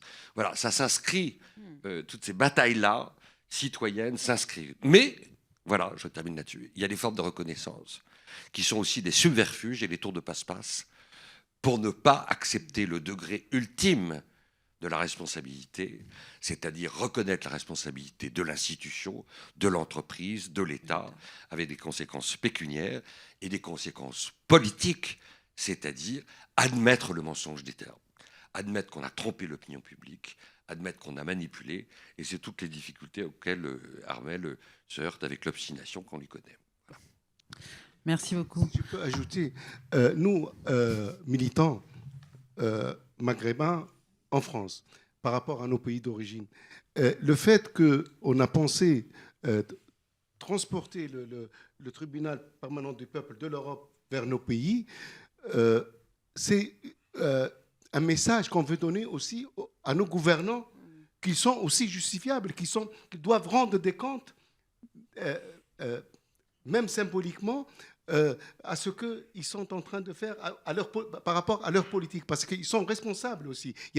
Bien sûr, il y a la responsabilité de l'Europe, il y a la responsabilité politique européenne, mais aussi les politiques européennes, ils ont des agents qui sont nos gouvernants dans les rives de la Méditerranée et qui doivent être conscients aussi qu'ils peuvent être justiciables, qu'ils peuvent rendre des comptes par rapport à leur politique. Voilà le message aussi que nous voulons transporter par le fait de ramener, malheureusement on n'a pas pu entièrement, mais on l'a mis à Palerme, c'est pas loin de la Tunisie. Hein. Voilà. Merci beaucoup. Alors tout ça renvoie, il y a aussi un très beau texte de Magali Besson en ouverture du numéro qui articule très bien ces différentes dimensions de la réparation et de la tension entre la justice et ses limites et des formes de justice comme idéal qu'on peut chercher à atteindre par d'autres voies. Donc il est temps, je crois, qu'on passe la parole aussi à la salle qui a été très patiente et attentive. Donc voilà, qui souhaite intervenir. C'est difficile.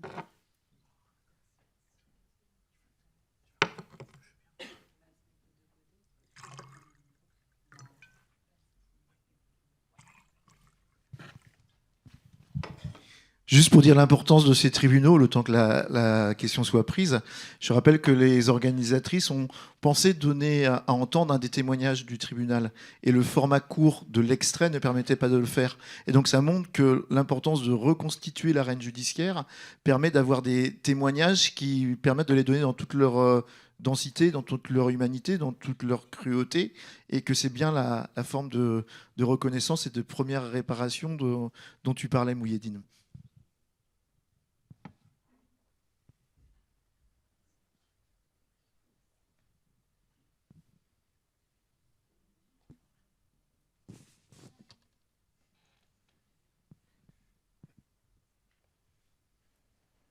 Bonsoir, merci de votre présence. C'est très intéressant ce que vous avez proposé. Moi, je voulais revenir sur la question migratoire.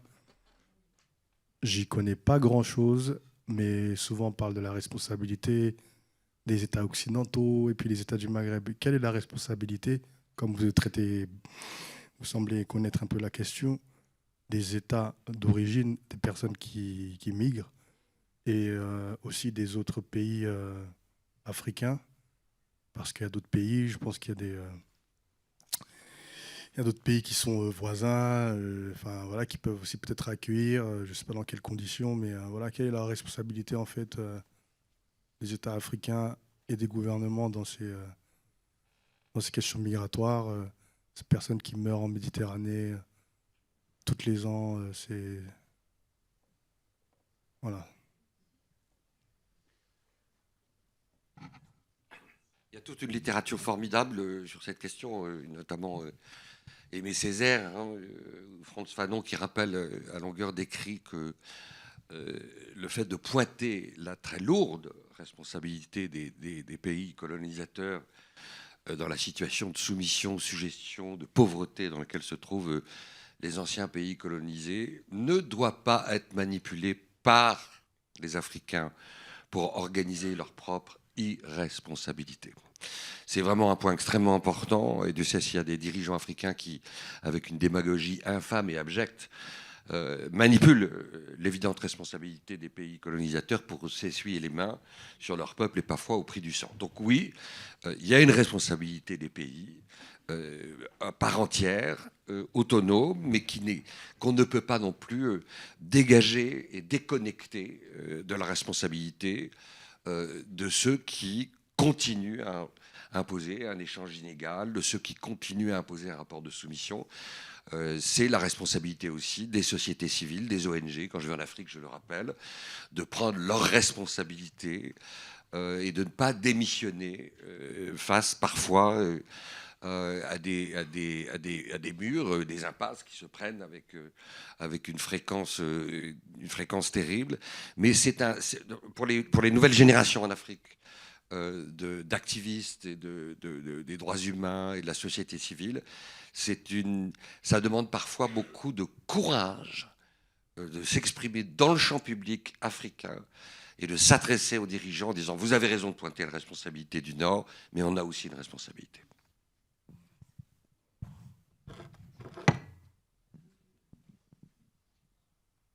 Oui, brièvement, Armel, est-ce que tu peux, parce que tu l'as un peu évoqué, mais pas beaucoup, juste dire en quelques mots qu'une des procédures importantes aussi, parce qu'on n'a pas beaucoup parlé, c'est que donc il y a eu des gens qui ont été massacrés à Tiaroy, mais parmi les survivants, il y en a beaucoup qui ont aussi été condamnés à de la prison, y compris à 10 ans de prison. Pour des faits qui n'ont pas existé. Et donc tout un combat aujourd'hui, c'est la révision de ces procès. Et donc il y a dans le numéro un descendant justement d'une des personnes condamnées, donc, qui a essayé de saisir la Cour de cassation pour réviser le procès de son père et qui n'a pas abouti. Et aujourd'hui, il y aurait possibilité que le ministre de la Justice saisisse la Cour de cassation pour l'intégralité des personnes. Peut-être tu peux en dire un petit mot. Je vais parler avec Emilien, qui est le fils d'Iva Bibou, qui a témoigné dans la revue. Mais c'est vrai que les paroles des magistrats, quand ils ont rejeté la requête d'Iva Bibou pour faire aboutir le procès en révision de son père, c'est terrible. Ils disent, en un mot, il y a eu rébellion armée, mais il y a eu rébellion armée. Bon, ben voilà, il n'y a pas d'éléments nouveaux. Donc, il a fallu... Ça a été très violent. Franchement, très, très violent. Et en fait, moi aussi, pour moi, en tant qu'historienne, ça a été très violent parce que j'avais transmis quand même mes travaux, mes recherches, pour que les magistrats puissent se rendre compte que, si, il y a des éléments nouveaux. C'est tout ce qui... Voilà, les rapports, c'était mensonger, etc. Et puis, donc là, il y a l'élément nouveau qui est arrivé, puisque depuis juin 2024, 6 tirailleurs sénégalais ont été reconnus morts pour la France. Ça veut dire que s'ils sont reconnus morts pour la France, c'est qu'il n'y a jamais eu de mutinerie et jamais eu de rébellion armée, parce qu'on ne va pas donner la mention mort pour la France à des mutins. Ça se voit pas. En même temps, c'est stupide, l'histoire des 6 tirailleurs sénégalais. Parce qu'en fait, il n'était pas que 6, bien évidemment. Et en plus, ils n'arrivent pas à se mettre d'accord entre les ministères, parce que le ministère des Affaires étrangères, ils ont une liste de 35. Au ministère des Armées, enfin avec l'ONAC-VG, ils ont retrouvé 6, parce qu'ils ont 6 dossiers. Mais c'est du grand n'importe quoi. Mais je crois qu'ils n'arrivent même plus à gérer ce pot de pu. Ça, ils ne savent même plus comment faire. Et en plus, dans les 35... la liste officielle du ministère des Affaires étrangères, il n'y a pas Mbap Sangor. Parce que Mbap Sangor a été présenté à sa famille comme non rentré. C'est-à-dire qu'en fait, il serait mort pendant les hostilités, mais on ne sait pas où, et il n'est jamais revenu au Sénégal. Mais la famille de Mbap Sangor a dit, mais c'est pas vrai. Ils ont su qu'il était revenu au Sénégal. Et donc, les autorités, c'est là qu'ils ont dit, il était déserteur. Et Mbap Sangor s'est battu pour faire enlever la mention de déserteur sur le dossier de son père. Et il a fini par avoir gain de cause. Mais bon, c'est très, très, très... Donc, mais c'est vrai que je crois qu'elle s'appelle Laurence Pierrefitte, qui était l'ancienne procureure de Lorient, qui est la directrice des grâces. Je lui ai écrit, parce que je l'ai connue à Lorient quand elle était procureure. Je lui ai écrit, je lui ai dit, mais enfin, puisque maintenant on sait qu'il n'y a pas eu de rébellion armée, ben, allez-y, faites votre job, quoi. J'ai même pas eu de réponse. Hein. Et Darmanin non plus, je lui ai écrit, il m'a pas répondu. Mais aucun d'ailleurs. Même, je regrette que Christiane Taubira n'ait pas, parce qu'en fait, bah, si, elle a été saisie. Moi, j'étais reçue par le ministère de la Justice du temps de Taubira, avec un de ses conseillers, et j'ai reçu une fin de non-recevoir. Alors là, c'était vraiment n'importe quoi. Comment le ministère de la Justice a pu... Ils m'ont écrit que la Cour suprême du Sénégal pourrait être compétente, donc on ne sait pas quelle juridiction, de quel pays... Mais c'est n'importe quoi. Comment le Sénégal pourrait innocenter, alors que c'est une cour de cassation française qui est... Enfin, voilà, donc il fallait vraiment que les personnes disent bah non, on peut pas. Voilà, il faut pas, c'est pas possible. Donc effectivement, moi je pense que le procès en révision, il va finir par arriver. C'est comme une affaire Dreyfus, hein, quelque part, sauf que c'est plus grave parce qu'il y a mort d'homme, et puis sur la durée, c'est encore plus long. Voilà. Voilà la réponse. Peut-être que Emilia, tu veux parler de l'importance du procès en révision, peut-être? Bonsoir. Donc moi, je suis le fils de Yves Abibou, qui est le fils d'Antoine Abibou, qui était mon grand-père que je n'ai pas connu, parce qu'il est mort dans les années 80, qui a été condamné après le massacre de Tiaroy à 10 ans de prison. Il en a fait 2 et il a été libéré en juin 1947. Et du coup, mon père, il y a 10 ans, a fait un travail pendant 2 ans avec Armel et des avocats pour ce procès, le premier procès en révision, qui n'a pas abouti.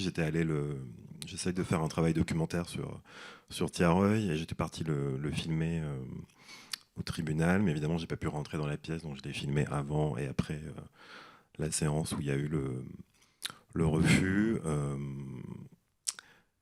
C'est vrai que mon père il avait décidé, à ses 60 ans, de se lancer dans cette histoire à laquelle il a essayé d'échapper toute sa vie. Et il a à peu près donné 10 ans de sa vie à refaire l'enquête lui-même sur qu'est-ce qui s'est passé avec Armel ou d'autres, ou des journalistes aussi. Et finalement, la conclusion était assez violente pour lui, parce qu'il s'est préparé pendant longtemps avec ses nouveaux faits, ses pièces, et il y a eu une fin de non-recevoir qui s'est pris en pleine face. Donc lui, maintenant, il estime qu'il a un peu fini son trajet sur Tiaroy, et que c'est à la génération suivante de le faire, donc à moi. Mais moi, j'essaye aussi d'avoir mon projet pour lequel je suis en développement, pour lequel j'ai eu des aides au CNC, et qui serait a priori une série en 5 épisodes qui retracerait les 10 ans du parcours de mon grand-père, parce qu'il se trouve que mon grand-père a vécu toutes les phases de la guerre qui correspondent à ce qu'ont vécu des dizaines de milliers de tirailleurs sénégalais. Donc j'aurais envie de me servir de lui pour raconter l'histoire de tous les tirailleurs. Donc, de 38 jusqu'à 47, il a vraiment donné 10 ans de sa vie à l'armée. Voilà, donc maintenant il est question pour mon frère et moi, ou mes cousins, de déclencher un nouveau combat en révision. Mais moi, je connais cette histoire depuis la découverte du film Quand Tiaroy. Donc c'est un film ça n'a pas été dit, mais ce film a été interdit de diffusion en France pendant 10 ans. Il a été présenté au Festival de Venise en 88, et il n'a été diffusé en France que 10 ans plus tard, à partir de 98. Et c'est à partir de ce moment-là que des gens en ont parlé à mon père, parce qu'il devait dire des choses personnelles. Il a dit moi, j'ai une histoire de mon enfance, c'est Tiaroy. Il dit il y a un film qui vient de passer sur Arte. Et on a redécouvert l'histoire par le film, puis un journaliste de France Culture, Raphaël Kraft, qui a cherché tous les Abibou dans l'annuaire et qui a trouvé mon père au fin fond de l'Aveyron. Puis Raphaël Kraft a essayé de faire des choses à France Culture, ça n'a pas marché. Tiaroy a redisparu jusqu'à ce qu'Armel Mabon nous retrouve en 2012, pareil, elle a cherché les Abibou dans l'annuaire. Et puis plus tard, elle nous a dit finalement qu'elle avait retrouvé qu'on pouvait accéder nous-mêmes à certaines archives, qui étaient les archives du Blanc au centre de la France, qui sont les archives judiciaires militaires,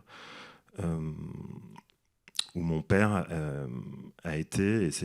Moi, j'ai un peu commencé mon projet le jour où il m'a dit qu'il allait aux archives. Il m'a dit il faut que je filme. Donc j'ai été filmé.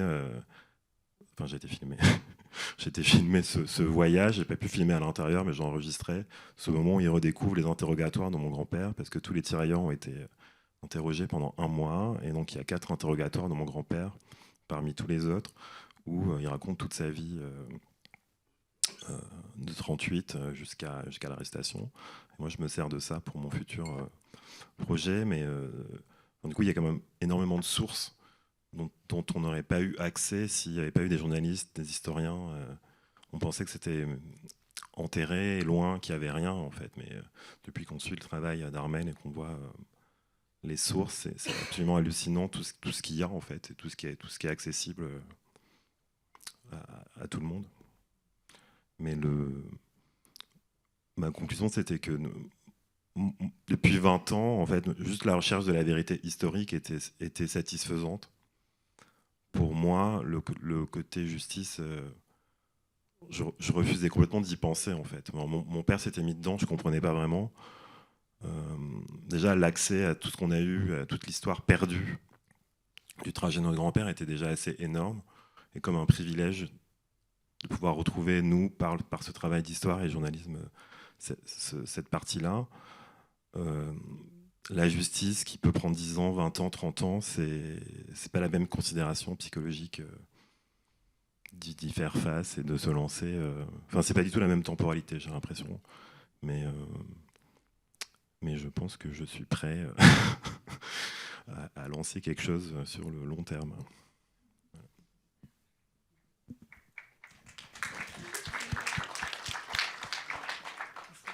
D'autres questions ? Oui, bonsoir. J'ai une question. Je vois écrit table ronde, impossible réparation. Alors, ça s'adresse à la table ronde, et puis peut-être, bien sûr, c'est davantage les personnes qui sont à l'origine de ce numéro commun. Mais pourquoi avoir ce qualificatif de impossible ? Certes, un des l'extrait du film Bamako, on comprend impossible, mais enfin, ce que vous nous dites, votre activité montre quand même qu'il y a une recherche de réparation. Alors, s'il s'agisse de réparation pécuniaire, là, c'est certainement très difficile, voire impossible, mais pour le reste, il y a quand même tout un champ, restauration, reconnaissance, qui n'est pas impossible.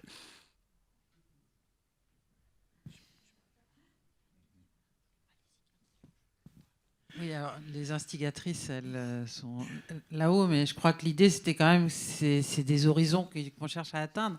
On voit bien toute la difficulté à faire entendre les voix, la nécessité de se déplacer, la nécessité de faire des recours juste pour accéder aux archives, la difficulté à poursuivre des personnes qui échappent à la justice. C'est quand même des luttes insensées qui sont faites, qui durent des années et des années, et donc c'est peut-être pas impossible, mais c'est extrêmement difficile. Et même la réparation pécuniaire, c'est une réparation qui est forcément toujours imparfaite, qui compense en partie, mais qui ne peut pas réparer la disparition d'un être cher, la perte de 10 ans de sa vie, un honneur bafoué par le mensonge d'État. Tout ça, ça ne se répare jamais complètement. Je pense que c'est ça aussi le message qu'il y a dans ce numéro. Oui, c'est toute la relation entre la vérité et la responsabilité, parce qu'il y a des victimes de faits très graves qui sont indemnisées très vite. Parce qu'il y a des fonds d'indemnisation, vous avez vu qu'il y avait une institutionnalisation des fonds d'indemnisation, et qui refusent l'argent. On va dire, moi je veux la vérité plus que l'argent. Puis il y en a d'autres à qui on donne la vérité et qui disent, je m'en fous de la vérité, ce que je veux c'est de l'argent. Il y a aussi une constellation, une grande hétérogénéité dans le comportement de ceux qui, à juste titre, veulent un nom, veulent qu'un responsable soit nommé, soit désigné. Il y a aussi un emballement, un excès dans la victimisation et dans l'utilisation qui en est faite par certaines associations, parfois pas toujours très responsables, et qui les conduit à faire injonction à la justice de désigner un responsable, quoi qu'il en coûte, et parfois au prix d'une exigence absolue qui s'appelle l'exigence des preuves. Hein, donc, et le rôle de l'avocat, c'est d'être à la fois à l'écoute de ces exigences de vérité et de justice, de cette exigence de réparation, mais de rappeler aussi qu'il peut y avoir des terribles souffrances sans responsable, sans réparation, parce qu'il n'y a plus de preuves, parce que c'est trop tard, parce qu'il y a eu peut-être aussi des mensonges d'État, des manipulations. C'est toute l'histoire du pôle Cold Case qui a été ouvert au tribunal de Nanterre il y a quelques années, où il y a 2 dossiers que nous suivons, dont le dossier de la Chevaline, que certains d'entre vous connaissent, c'est le dossier de l'assassinat d'Henri Curiel. Voilà, en tous les cas, ça me rappelle qu'il y a un travail pédagogique pour les avocats, mais aussi les juges en miroir, parfois de devoir dire à des gens dont les souffrances sont aussi estimables, évidemment, et respectables que d'autres souffrances, que dans certains cas c'est possible et dans d'autres cas c'est pas possible. Et ça, c'est parfois très difficile. Moi, je voudrais juste dire... Excusez-moi. Juste, Ali, promis, je te passe la parole après. Juste pour vous donner un peu les coulisses de ce titre et pourquoi impossible réparation, je pense que William Bourdon a bien synthétisé un peu tous les questionnements qui sous-tendent ces quêtes de réparation avec les attentes variées, plurielles, en fonction des points de vue des différentes parties, de qui attend quoi. Et pour la petite tambouille des comités de rédaction, il y a eu des grands débats avec ou sans point d'interrogation. Qu'est-ce qu'on fait ? Eh bien, nous avons choisi sans. Et pour vous inviter aussi à comprendre la pluralité des regards et des angles de ce numéro commun, je vous invite à lire différents papiers, notamment celui du point de vue philosophique par Magali Besson, qui justement interroge, mais du coup, s'il n'y a aucune réparation possible, on s'en va, on fait plus rien, qu'est-ce qui se passe ? Enfin, voilà. Et du coup, il y a vraiment, c'est en tension, et ça pose aussi question du déni de justice, plus globalement. Ali, tu as la parole, merci. Non, moi je voudrais juste parler sur la question du temps comme obstacle à la réparation. Je prends l'exemple des anciens combattants. Il y en avait quand même quelques dizaines de milliers. Je pense que le Justice a suivi le dossier. Il y avait le 4 il y avait la TMF et tout ça. Et il y avait toute une jurisprudence. Il y avait plusieurs décisions du Conseil d'État. Et à chaque fois, il y avait le gouvernement qui trouvait, je dirais, une excuse. Soit on ne risquait pas de donner l'égalité des droits parce que ça risquait de déstabiliser les économies des pays tiers-monde. Et je dirais, bien sûr, je ne me rappelle plus quelle année, il y avait la dernière décision du Conseil d'État qui disait il n'y a plus de discrimination. On s'est dit, OK, c'est bon, c'est une bonne chose. Il restait encore quelques milliers d'anciens combattants parce que malheureusement, à cette période-là, ils avaient déjà dans les 80 ans. Et bien sûr, quand on est parti voir le secrétariat d'anciens combattants pour mettre en pratique, ils nous ont dit non, il faut que les intéressés eux-mêmes fassent la demande et qu'ils disent oui, j'ai été victime de discrimination, et qu'ils remettent tout un dossier parce qu'il peut y avoir des faux bénéficiaires et tout ça. Et bien sûr, jamais les bénéficiaires n'ont su, parce que je dirais, avec leur âge et tout ça, et je trouvais que c'est comment on peut imaginer, pendant 30 ans, l'État a réussi à faire jouer le temps jusqu'à ce que tous les anciens combattants ils disparaissent. Les derniers qui restaient, c'était une dizaine qui habitaient dans un foyer. Et dans le cadre de sa générosité, Macron a décidé que les bénéficiaires de l'ASPA, de l'allocation de solidarité pour les personnes âgées, puissent en bénéficier sans qu'on leur dise de résider ici en France. Donc ils sont partis au Sénégal avec leurs 1 000 €. Voilà, c'est ça le drame.